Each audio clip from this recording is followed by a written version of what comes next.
came out of that meeting and I was like, oh my God. It was overwhelming for me, the knowledge that you had to have in order to invest. I really was kind of clueless. I didn't know what I wanted to invest in. I really didn't know anything about it. I had learned somewhere, I had heard something about if you're young, you should be more willing to take risks.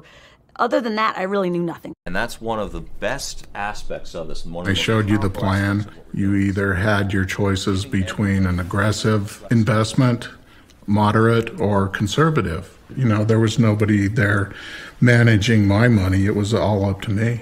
So traditional pensions don't necessarily let you take it all in a lump sum. The 401k is one of the only products that Americans buy that they don't know the price of it.